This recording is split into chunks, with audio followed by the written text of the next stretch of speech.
What's going on, ProGuides family? My name is Renox, and today we are going to be talking about some of the new information that we just got about Act 2. But before we dive into the video, you know what time it is. It's time for our question of the day. Today's question is, what feature are you hoping to see in Valorant at some point? Personally, I hope we get a replay system soon, but who knows, that may be on the horizon. Be sure to leave your thoughts in the comments down below, and with that out of the way, let's dive right into this video.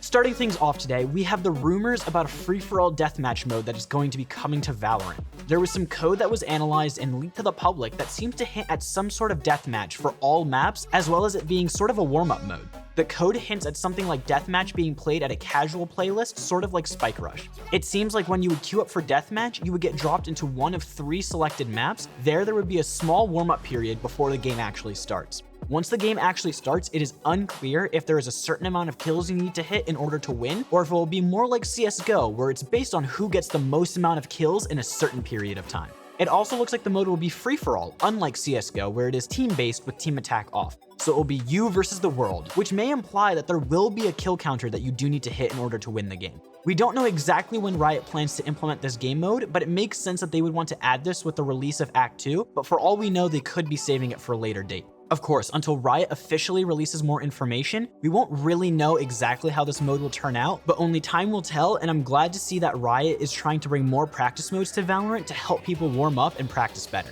As you guys might have seen recently, there is actually a new ranked mode that is coming to Valorant with Act 2.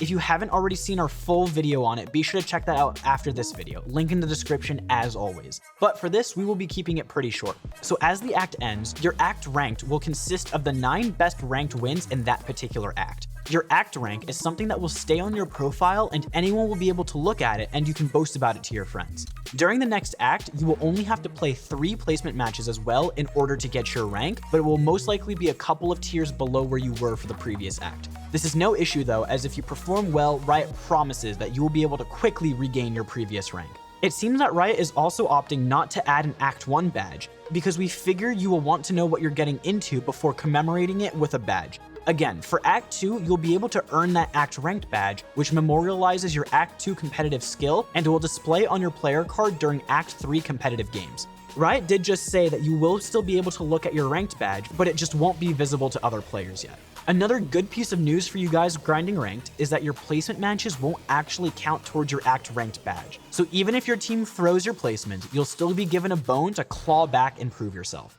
There are also some rumors coming to Valorant now about potential leaderboards. We have seen the pro scene and high-ranking players saying that there's really no reason to be playing Valorant after hitting Radiant, since everyone is considered the same rank at that point. So people are speculating that with Act 2, they will be releasing some sort of leaderboard to help ranked players and give that incentive to hit #1 in the world. As I mentioned earlier, if you want the full breakdown of what changes are coming to ranked, be sure to check the description and watch our full breakdown on everything coming to Valorant in Act 2.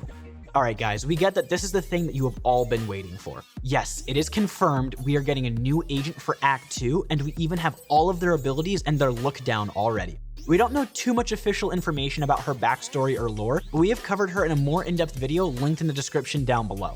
But for those of you who haven't seen Killjoy yet, she has access to 4 abilities called Alarm Bot, Turret, Nanoswarm, and Lockdown. Alarm Bot is a placeable robot that will activate when an enemy is close by, alerting Killjoy and then rushing towards enemies and detonating.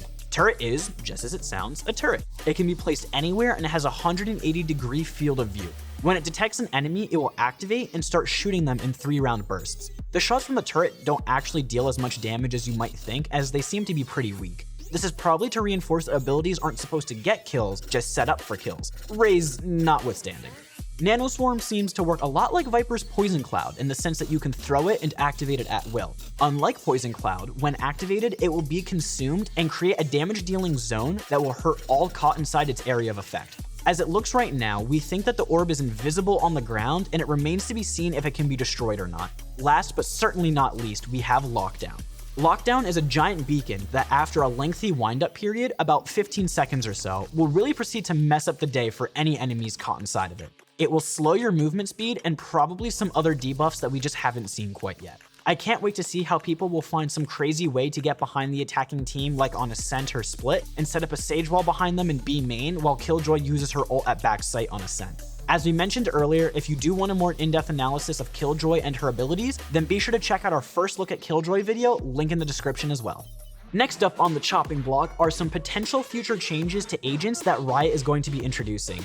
The most juicy bit of detail that we have is that Riot has officially confirmed RAZE nerfs. Riot Morello tweeted out on July 28th that he has no issues currently with RAZE's grenade or the state of her boom bot, but that the Riot team is looking into issues with her satchel charge being too useful in a gunfight and a lack of answers to RAZE's ultimate. We don't have any specifics on the exact type of nerfs that we'll be seeing coming to RAZE, but I think it is safe to assume that sometime in the near future, maybe even as soon as patch 1.05, we could see everyone's favorite rocket launcher wielding menace being taken down a notch or two.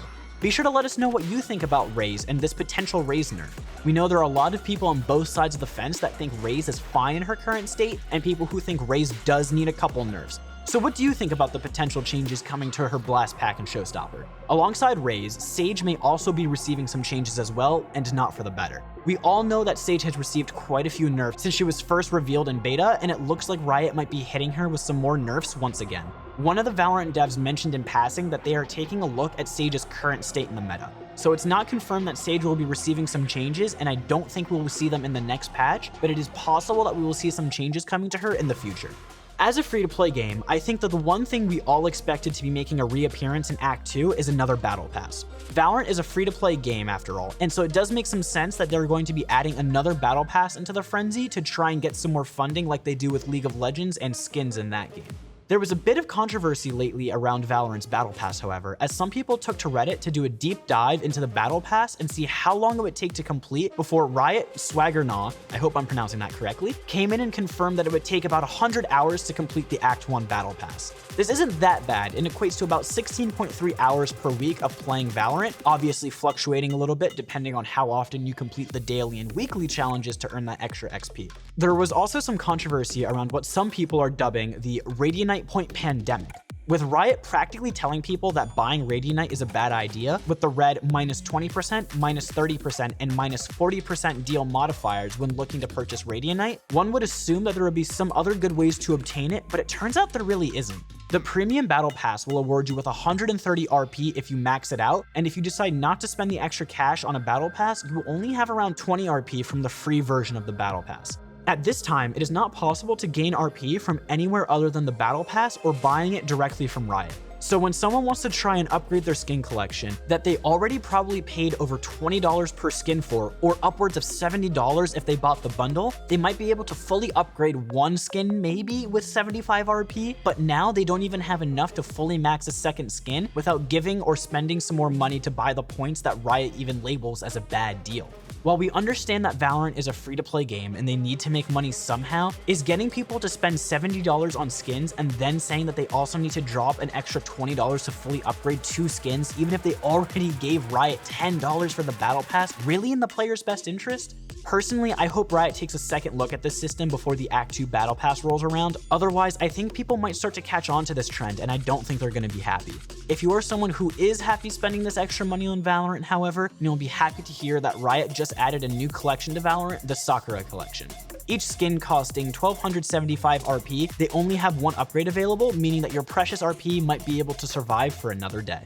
Alright guys, with all the things that are going on right now with Act 2, it's really hard to say what is and what isn't going to make it in before the deadline, but there's enough here that I think it is safe to say that Act 2 is going to be pretty interesting. Personally, I'm pretty excited to get my hands on Killjoy, as she seems like a pretty sweet agent, and I think there will be some interesting site setups with her and Cypher. We also think that during Act 2, we might see a new map being hinted at or even released. This is pure speculation though, as we still need to see exactly what we are getting with Act 2 and what will be left for future updates. Again, this is purely speculation, but with the Sakura skins just being released, it is possible that Riot will follow it up with some more high quality skins for us to keep blowing our money on. Well guys, that is all that we have for you today. If you liked the video, then be sure to leave a like, and if you are feeling extra zesty, maybe even consider subscribing. We put out new videos like this one every single day, so you definitely don't want to miss a single one. Also, be sure to check out ProGuides.com if you want to reach the rank that you deserve. Hire any one of our amazing coaches that can help you improve your game sense, mechanics, or anything else that you might need help with. Remember to stay safe out there, everyone, and I will see you all again very soon.